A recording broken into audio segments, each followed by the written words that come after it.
Kapan rahmatan lil alamin itu baru dapat diwujudkan?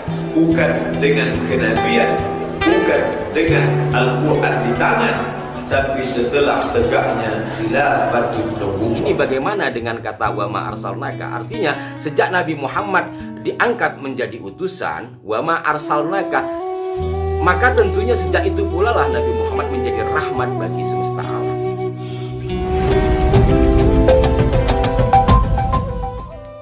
Assalamualaikum warahmatullahi wabarakatuh. Salam jumpa, salam sejahtera untuk Anda semua para pemirsa Ras 9 Channel terkait dengan penolakan Ustadz Abdul Somad di Singapura yang kemudian berbuntut demo dan berbagai komentar di media sosial dan masuk situs pemberitaan nasional bahkan media asing. Saya atau kami Ras 9 Channel ditanyakan oleh sejumlah sahabat, kenapa Ras 9 Channel tidak mengangkat hal itu?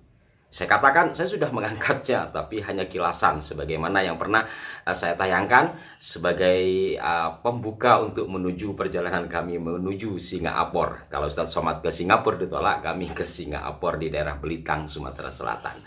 Seperti yang videonya mungkin Anda sudah menyaksikan. Nah, kenapa saya tidak mengulas sebagaimana yang lain? Seperti yang saya katakan, karena sudah banyak yang mengulas hal itu. Terus kedua, saya menghormati privasi beliau karena beliau Ustadz Abdul Somad atau UAS datang ke Singapura itu kan atas nama pribadi dan keluarga. Beliau tidak atas nama lembaga tertentu atau mewakili organisasi tertentu. Maka hal yang biasa sebenarnya seorang atau tokoh sekalipun ditolak untuk masuk ke sebuah negara. Karena apa? Setiap negara memiliki peraturan dan kedaulatan tersendiri. Baik mungkin karena persoalan keimigrasian atau hal-hal lain yang menyangkut pribadi seseorang yang ditolaknya. Bukan hanya Ustadz Abdul Somad, banyak tokoh-tokoh lain, bahkan termasuk diantaranya Pak Kapitra Ampera. Tapi tidak seheboh hari ini. Dan yang kedua, Ustadz Abdul Somad ini kan sudah biasa juga ditolak di sejumlah negara. Seperti dalam pemberitaan beliau pernah ditolak ketika di Hong Kong, kemudian di negara tetangga kita Timur Leste, kemudian di Belanda, Inggris, Jerman, kalau tidak salah juga di Swiss. Nah ini kan sesuatu yang hebat, berarti sering keluar negeri beliau ini. Artinya sudah biasa beliau ditolak di sebuah negara, sehingga menurut saya tidak perlu diperbesar. Tapi ujungnya sampai hari ini masih ramai. Bahkan beberapa hari lalu itu terjadi demo yang cukup besar di Medan, di daerah Sumatera ya, kemudian juga di Jakarta. Dengan tuntutan yang menurut saya tidak semestinya harus menghujat kedutaan Singapura, menuntut minta maaf, bahkan ada yang mengatakan usir duta besar Singapura dari Indonesia. Ini menurut saya sudah keterlaluan. Ini bukan berarti pertama saya mendukung Ustadz Abdul Somad atau sebaliknya. Saya berada di tengah karena memang saya tidak kenal dengan beliau dan saya sering juga mengikuti ceramah-ceramah beliau yang memang sebagian kocak, bagus, dan sebagian lagi tidak bisa dipungkiri sama dengan alasan Singapura. Umpamanya kenapa menolak Ustadz Abdul Somad, karena diantaranya adalah persoalan intoleransi. Berikut juga di sejumlah negara, seperti yang saya baca di sejumlah media, alasan menolak Ustadz Abdul Somad itu karena hal tersebut. Artinya ada kata-kata beliau sendiri yang kontroversi, yang cenderung intoleransi, atau ada yang sifatnya mungkin ke arah radikalis sehingga sejumlah negara itu menolaknya, walaupun tentu tidak semua. Nah, bersamaan dengan itu para pemirsa sekalian, beredar video lama Ustadz Abdul Somad, diantaranya yang paling banyak di grup WhatsApp, yaitu terkait dengan ceramah Abdul Somad yang disinyalir beliau menghina Nabi Muhammad. Sehingga ada sejumlah sahabat saya mengatakan bahwa giliran UAS Pelesiran ditolak, di demo, pendukungnya mendemo. Giliran dia menghina Nabi Muhammad, kemana suaramu? Nah, ada yang mengatakan seperti itu. Pelesiran itu bahasa Indonesia, kalau tidak salah itu diserap dari bahasa Belanda, artinya jalan-jalan atau berlibur. Jadi menurut pengakuannya karena Ustadz Abdul Somad ini dari Batam menuju ke Singapura itu kan pelesiran atau mau berlibur. Saya juga berkenaan dengan hal itu sempat diskusi dulu, tapi tidak sampai berhasil menemui Ustadz Somad apa alasan beliau mengatakan seperti dalam video ini. 40 tahun lamanya dia hidup menjadi seorang laki-laki yang soleh, tapi untuk mewujudkan rahmatan lil alamin tidak akan terwujud. Kenapa? Karena dia hanya soleh untuk dirinya sendiri, soleh untuk Khadijah, soleh untuk Ruqayyah, soleh untuk Fatimah, tapi tidak untuk rahmatan lil alamin, karena dia soleh untuk keluarga, istri dan anak. Turun wahyu kepadanya 13 tahun lamanya. Dapatkah dia wujudkan rahmatan lil alamin? Tidak, karena dia tertekan, ditekan oleh orang-orang yang tidak senang kepada wahyu yang dia terima, maka rahmatan lil alamin tidak terwujud di atas muka bumi Allah Subhanahu wa taala. Kapan rahmatan lil alamin itu baru dapat diwujudkan? Bukan dengan kenabian, bukan dengan Al-Quran di tangan, tapi setelah tegaknya khilafatun nubuwah. Sebab itu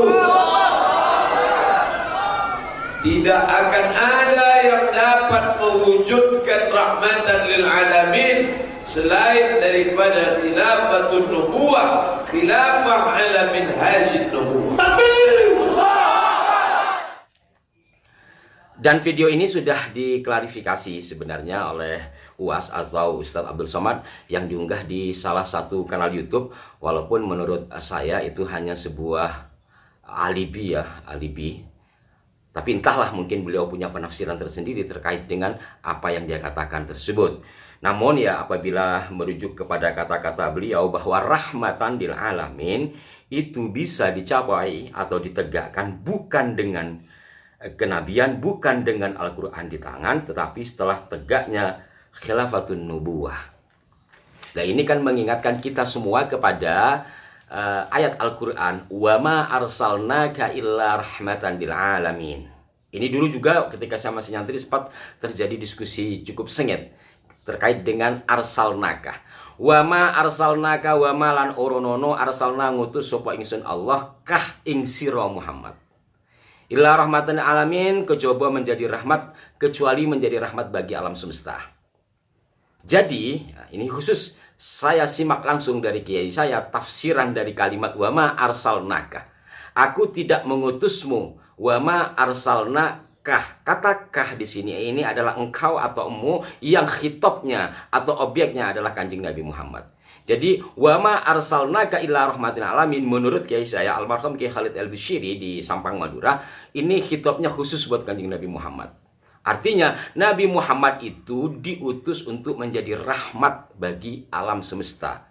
Maka apabila mengatakan tegaknya rahmatan lil alamin setelah terjadinya khalifatun nubuwah, ini bagaimana dengan kata wama arsalnaka? Artinya sejak Nabi Muhammad diangkat menjadi utusan, wama arsalnaka, maka tentunya sejak itu pula lah Nabi Muhammad menjadi rahmat bagi semesta alam.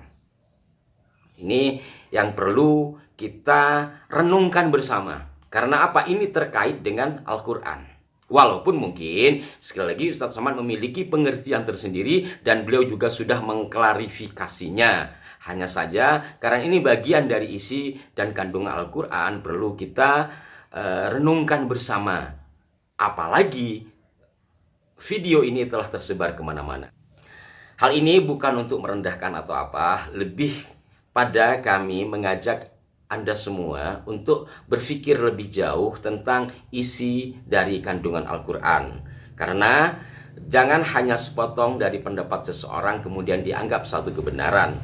Apalagi yang disampaikan oleh Ustadz Abdul Somad ini ditengarai sebagai bagian dari dukungan beliau terhadap gerakan khilafah. Dan hal ini tidak perlu saya bahas lebih lanjut. Anda bisa melihat rekam jejak beliau di lingkungan HTI. Terkait dengan klarifikasi Ustadz Abdul Somad atas pendapatnya mengenai rahmatan alamin yang diunggah di salah satu kanal YouTube, kilasannya bisa kita simak yang berikut ini. Konteks ceritanya tentang politik, lalu saya katakan sempurnanya rahmatan lil alamin itu adalah setelah Nabi menggenggam kekuasaan. bagaimana membahasakan itu. Mungkin saya tidak match, tidak sejalan antara apa yang ada di pikiran saya dengan membahasakannya. Saya ulang sekali lagi, bahwa Nabi itu di hidupnya dibagi 3.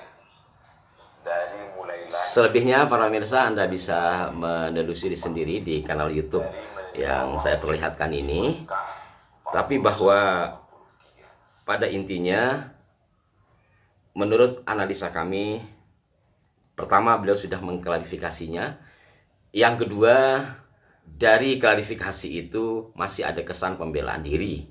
Tapi bagaimanapun saya kembalikan kepada UAS sebagai ustadz yang memiliki pendapat seperti itu terkait dengan junjungan kita Nabi Muhammad SAW. Tapi kami atau saya khususnya secara pribadi masih berpatokan sejak keutusan Nabi, beliau sudah rahmatan lil alamin hingga hari ini dan ila yaumil kiamah tentunya. Tidak harus seperti yang disampaikan oleh Ustadz Abdul Somad tadi.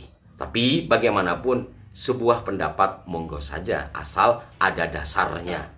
Hanya saja saya tidak terbayangkan jika apa yang disampaikan oleh UAS ini disampaikan oleh orang-orang NU atau pengurus NU, mungkin lebih heboh ya.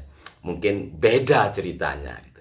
Tapi disitulah salah satu kelebihan dari UAS, berpendapat seperti itu pun masih dapat pembelaan. Dan kembali lagi kepada penolakan Ustadz Abdul Somad, mudah-mudahan pada berikut-berikutnya tidak terjadi lagi. Dan pesan saya secara pribadi kepada para pendemo, ayolah kita berpikir jernih.